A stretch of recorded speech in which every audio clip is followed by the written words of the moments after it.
너무 허리가 아프네요. 이 일은 끝이 날까요? 신장은 약해져도 아프지 않습니다. 아플 때는 이미 늦은 경우가 많아요. 결과가 나왔어요. 사기래요. 시간이 얼마 남지 않았어요. 아직 늦지 않았습니다요. 생활 습관 몇 가지만 바꾸면 충분히 좋아질 수 있어요. 안녕하세요. 저는 오늘 조금 다른 마음으로 이 이야기를 꺼내려고 합니다.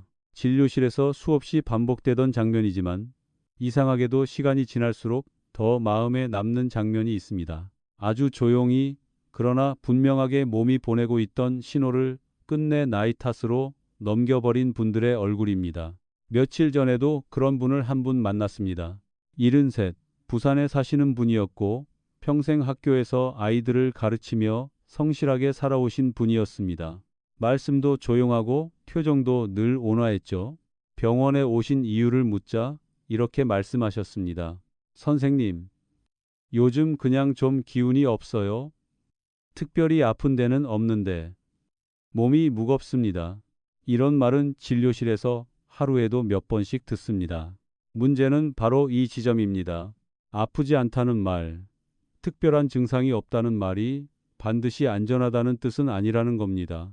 오히려 신장과 관련된 문제는 이렇게 시작되는 경우가 훨씬 많습니다. 그분의 얼굴을 유심히 보니 눈밑이 살짝 부어 있었고 양말 자국이 발목에 깊게 남아 있었습니다. 피곤해서 그렇겠거니, 오래 서 있어서 그렇겠거니 하고 지나치기 쉬운 신호들입니다. 본인 역시 그렇게 생각하셨다고 하더군요. 나이 들면 다 그렇지 않습니까? 검사를 진행했고 결과를 보며 저는 잠시 말을 잇지 못했습니다. 신장 기능이 이미 정상의 절반 아래로 떨어져 있었기 때문입니다. 수치만 놓고 보면 아직 당장 큰 증상이 없어도 이상하지 않을 단계였지만 문제는 이 상태가 조용히 오래 지속되고 있었다는 점이었습니다. 신장은 참 묘한 장기입니다. 아파도 잘 말을 하지 않습니다. 다른 장기들은 문제가 생기면 통증이나 불편함으로 소리를 내지만 신장은 끝까지 참고 버텨줍니다. 그래서 많은 분들이 뒤늦게서야 상황을 알게 됩니다. 제가 수련회 시절 스승에게서 들었던 말이 있습니다. 신장은 무너질 때 소리가 없다. 그 말이 얼마나 정확한지 수십 년 진료를 하며 매번 확인하고 있습니다. 이분 역시 그랬습니다. 소변에 거품이 조금 생기긴 했지만 대수롭지 않게 넘겼고 밤에 화장실을 한두 번 가는 것도 나이 들면 당연하다고 생각했습니다. 아침에 일어나도 개운하지 않고 낮에 자꾸 졸린 것도 그냥 체력이 떨어진 탓이라 여겼죠. 하지만 몸은 이미 오래전부터 신호를 보내고 있었습니다. 소변의 변화, 부종, 이유 없는 피로, 식욕 저하. 이 모든 것이 한꺼번에 크게 나타나지 않기 때문에 더 위험합니다. 하나하나 따로 보면 별일 아닌 것처럼 느껴지거든요. 이분이 응급실에 실려오시던 날은 겨울비가 조용히 내리던 밤이었습니다. 갑자기 의식을 잃고 쓰러지셨고 혈압은 급격히 떨어져 있었습니다.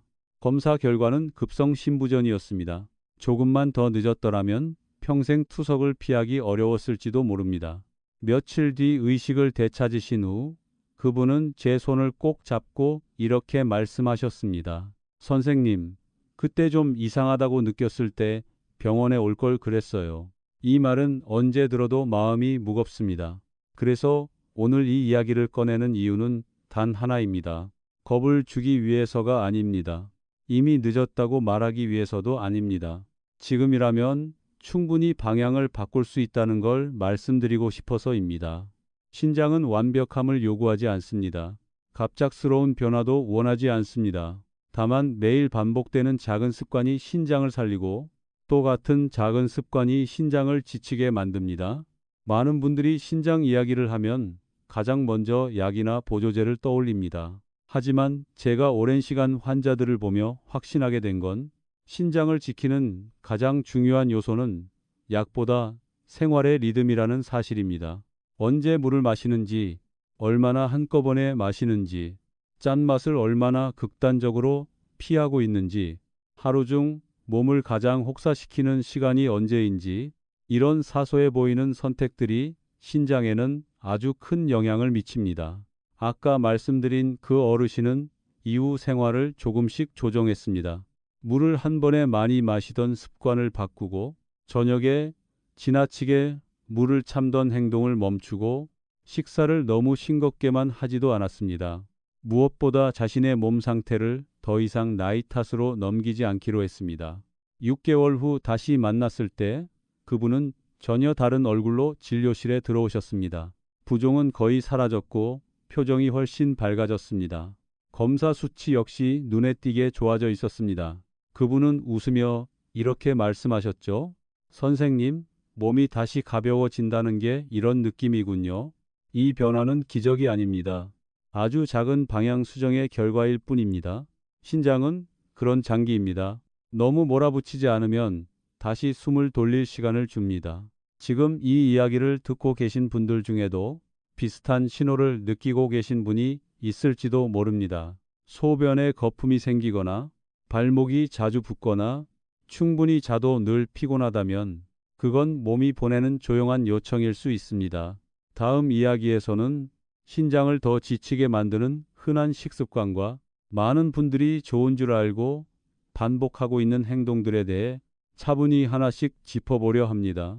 지금 이 순간이 몸의 신호를 다시 한번 제대로 들여다볼 수 있는 좋은 시작이 되길 바랍니다. 많은 분들이 신장을 망치는 행동이라고 하면 술, 담배 혹은 아주 극단적인 식습관을 떠올립니다. 하지만 제가 진료실에서 가장 자주 마주치는 원인은 의외로 몸을 생각해서 하고 있는 행동들입니다. 특히 어르신들께서 정말 많이 하시는 말이 있습니다. 선생님, 저는 저녁에 물 거의 안 마십니다. 밤에 화장실 갈까 봐요. 신장에 좋다고 해서 최대한 싱겁게 먹고 있어요. 이 말들을 들을 때마다 저는 마음속으로 한숨을 쉽니다. 틀린 마음은 아닙니다. 하지만 방향이 조금만 어긋나면 그 선의가 오히려 신장을 더 힘들게 만들 수 있기 때문입니다. 먼저 물 이야기부터 해보겠습니다. 많은 분들이 밤에 소변이 잦아지는 걸 막기 위해 오후부터 물을 거의 끈다시피 합니다. 입이 마르고 혀가 텁텁해도 참고 주무시죠. 그런데 이 습관이 오히려 신장을 밤새 혹사시킨다는 사실 알고 계셨습니까? 낮 동안 충분히 그리고 고르게 수분을 공급받지 못한 몸은 밤이 되면 혈액이 더 끈적해집니다. 전해질 균형도 흐트러지고 신장은 이 균형을 맞추기 위해 더 많은 일을 해야 합니다. 그 결과 오히려 밤에 더 자주 깨게 되는 경우가 많습니다. 제가 만났던 한 70대 남성분은 저녁 6시 이후에는 물을 한 모금도 안 드셨습니다. 그렇게 몇 년을 지내다 보니 밤에 두세 번씩 깨는 것은 물론이고 아침에 일어나면 머리가 무겁고 손발이 저리다고 하셨죠. 검사해보니 신장 기능은 경계선에 있었고 혈액은 정상보다 훨씬 진한 상태였습니다. 물을 줄였는데 왜 더 힘들어질까요? 신장은 단순히 물을 배출하는 장기가 아닙니다. 혈액의 농도, 염분, 미네랄을 미세하게 조절하는 장기입니다. 이 조절이 잘 되려면 하루 종일 일정한 리듬으로 물이 들어와야 합니다. 한꺼번에 몰아서 마시거나 반대로 너무 오래 끊어버리면 신장은 계속해서 비상근무를 하게 됩니다. 두 번째로 많이 하는 실수가 지나치게 싱겁게 먹는 것입니다. 소금은 무조건 나쁘다. 이렇게 믿고 계신 분들이 정말 많습니다. 물론 짜게 먹는 건 신장과 혈관 모두에 부담이 됩니다. 하지만 너무 싱거운 식사 역시 문제입니다. 염분은 단순한 맛의 문제가 아닙니다. 혈액 속 수분을 붙잡아 두는 역할을 합니다. 염분이 지나치게 부족하면 몸은 수분을 제대로 유지하지 못하고 결국 신장은 또다시 균형을 맞추느라 과하게 일하게 됩니다. 제가 자주 드리는 말이 있습니다. 신장은 극단을 싫어합니다. 너무 짜도 힘들고 너무 싱거워도 힘듭니다. 중요한 건 절제이지 제거가 아닙니다. 또 하나, 많은 분들이 놓치고 있는 부분이 있습니다. 바로 진통제입니다. 무릎이 아파서, 허리가 쑤셔서, 머리가 지끈거려서 하루 이틀 먹다 보면 어느새 매일 복용하게 되는 경우가 있습니다. 진통제 자체가 나쁜 약은 아닙니다. 문제는 장기간 습관처럼 사용하는 것입니다. 특히 신장은 이 약들을 해독하는 과정에서 큰 부담을 받습니다. 겉으로는 아무 증상이 없어 보여도 미세한 손상이 조금씩 누적됩니다. 한 분은 이렇게 말씀하셨습니다. 선생님, 저는 약 덕분에 버티는 거예요. 그 말이 틀렸다고 할 수는 없습니다. 하지만 동시에 그 약이 신장을 조용히 지치게 하고 있을 수도 있습니다. 신장이 무서운 이유는 아프다고 소리치지 않는다는 데 있습니다. 그래서 사람들은 계속 같은 습관을 반복합니다. 몸은 참고 신장은 버티고 그러다 어느 날 한계에 도달합니다. 제가 오늘 이 이야기를 드리는 이유는 당장 무언가를 끊으라는 말이 아닙니다. 지금 하고 있는 행동을 한 번만 다시 바라보자는 겁니다. 물을 정말 너무 참치고 있지는 않은지, 음식을 지나치게 싱겁게 만들고 있지는 않은지, 약을 너무 당연하게 먹고 있지는 않은지, 이 질문만으로도 많은 분들의 신장은 이미 숨을 돌릴 준비를 합니다. 다음 이야기에서는 신장을 조용히 보호해주는 음식과 많은 분들이 오해하고 있는 식재료에 대해 좀 더 구체적으로 말씀드리려 합니다. 겉보기엔 평범하지만 신장에는 큰 차이를 만드는 것들입니다. 지금까지의 이야기가 조금이라도 마음에 걸리는 부분이 있었다면 그것만으로도 충분합니다. 몸은 이미 신호를 보내고 있었을 테니까요. 이제부터는 많은 분들이 가장 궁금해하시는 이야기로 들어가 보겠습니다. 그럼 도대체 무엇을 먹어야 신장이 덜 힘들어질까요? 이 질문을 받을 때마다 저는 항상 같은 말을 먼저 드립니다. 신장에 좋은 음식이라는 건 따로 존재하지 않습니다. 다만 신장을 덜 괴롭히는 방식이 있을 뿐입니다. 제가 오랜 시간 환자분들을 지켜보며 느낀 점은 신장을 지켜준 분들의 식탁은 아주 특별하지 않았다는 사실입니다. 값비싼 보양식도 희귀한 건강식품도 아니었습니다. 오히려 매일 먹는 음식의 방식이 달랐습니다. 먼저 꼭 짚고 넘어가고 싶은 음식이 하나 있습니다. 바로 기름입니다. 많은 분들이 신장이 약해지면 기름진 음식부터 무조건 피하려고 합니다. 기름은 혈관에 안 좋고 신장에도 나쁘다. 이렇게 생각하시죠? 하지만 여기에도 중요한 구분이 있습니다. 어떤 기름을 어떻게 먹느냐입니다. 제가 환자분들께 가장 자주 말씀드리는 기름은 엑스트라 버진 올리브유입니다. 처음 이 이야기를 들으시면 신장이 안 좋은데 기름을 먹어도 됩니까? 이렇게 되묻는 분들이 많습니다. 충분히 그럴 수 있습니다. 하지만 올리브유는 단순한 지방이 아닙니다. 신장은 수많은 아주 가느다란 혈관으로 이루어진 장기입니다. 이 미세 혈관들이 염증으로 딱딱해지거나 좁아지면 신장은 제대로 일을 할 수 없습니다. 올리브유에 들어있는 올레산과 폴리페놀은 이 미세 혈관의 염증을 줄이고 혈액이 조금 더 부드럽게 흐르도록 도와줍니다. 제가 만났던 한 68세 여성분은 항상 손발이 차고 아침마다 몸이 무겁다고 하셨습니다. 식사는 아주 싱겁게 드셨고 기름은 거의 입에도 대지 않으셨죠. 올리브유를 하루 한 숟가락, 샐러드나 데친 채소에 곁들이는 것부터 시작했을 뿐인데 몇 달 뒤 검사에서 신장 수치가 안정되는 걸 확인했습니다. 여기서 중요한 건 양입니다. 많이 먹을 필요 없습니다. 약처럼 먹을 필요도 없습니다. 음식의 일부로 자연스럽게 들어가면 충분합니다. 다음으로 말씀드리고 싶은 음식은 많은 분들이 이미 알고 계시는 브로콜리입니다. 하지만 알고 계신 방식과는 조금 다를 수 있습니다. 브로콜리는 신장에 직접적으로 좋다기보다 신장을 괴롭히는 환경을 줄여주는 채소입니다. 항산화 성분이 풍부하고 염증 반응을 낮추는 데 도움을 줍니다. 특히 혈압이 오르락 내리락 하는 분들께 간접적으로 큰 도움이 됩니다. 다만 주의할 점이 하나 있습니다. 너무 많이, 매일 한꺼번에 먹으려고 하지 마십시오.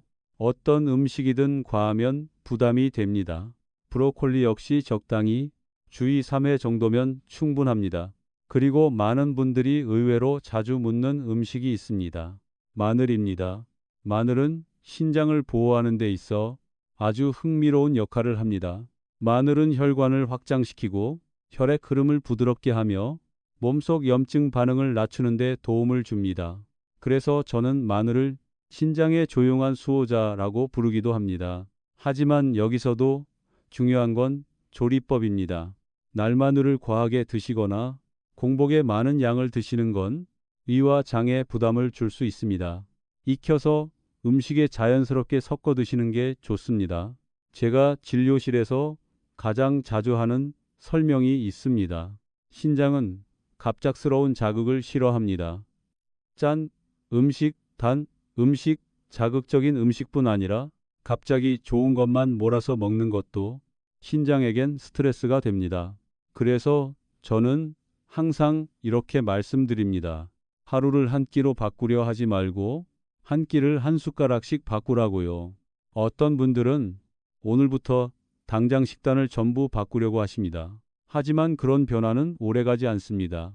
그리고 몸도 그 속도를 따라가지 못합니다. 신장은 시간을 들여 회복하는 장기입니다. 오늘 먹은 한 끼로 좋아지지 않습니다. 하지만 오늘 바꾼 한 습관은 몇 달 뒤 분명한 차이를 만듭니다. 이쯤에서 한 가지 꼭 드리고 싶은 말이 있습니다. 신장이 나빠지는 가장 큰 이유는 몰라서가 아닙니다. 설마 나한테까지는 아니겠지? 라는 생각입니다. 몸은 늘 신호를 보냅니다. 다만 그 신호가 너무 조용해서 우리가 귀를 기울이지 않을 뿐입니다. 지금 이 이야기를 듣고 계신 분이라면 이미 그 신호를 한 번쯤은 느끼셨을 겁니다. 다음 이야기에서는 신장의 수명을 결정짓는 아주 사소하지만 결정적인 생활 습관들에 대해 조금 더 깊이 이야기해 보겠습니다. 이건 음식보다도 더 중요할 수 있습니다. 지금까지는 음식 이야기를 주로 했습니다. 하지만 제가 진료를 하며 느낀 바로는 신장의 방향을 결정짓는 데에는 음식보다 더 조용하지만 강력한 요소가 하나 더 있습니다. 바로 하루의 리듬입니다. 신장은 리듬을 아주 중요하게 여깁니다. 언제 쉬고 언제 일하는지가 비교적 분명한 장기입니다. 그런데 나이가 들수록 이 리듬이 조금씩 흐트러집니다. 문제는 대부분의 분들이 그 변화를 자연스러운 노화로만 받아들인다는 데 있습니다. 아침에 일어났을 때 몸이 유난히 무겁고 밤에는 피곤한데도 쉽게 잠들지 못하고 새벽에 자주 깨는 일이 반복된다면 그건 단순한 수면 문제가 아닐 수 있습니다. 신장의 리듬이 이미 어긋나 있다는 신호일 가능성이 큽니다. 제가 만났던 한 71세 남성분은 평생 부지런한 분이셨습니다. 아침 일찍 일어나고 낮에는 거의 쉬지 않으셨죠. 문제는 쉬는 시간에도 쉬지 않았다는 점입니다. 텔레비전을 보며 꾸벅꾸벅 졸거나 소파에 앉아 잠깐 눈을 붙이는 일이 잦았습니다. 이렇게 낮에 잠이 쪼개지면 밤에 깊은 휴식이 오지 않습니다.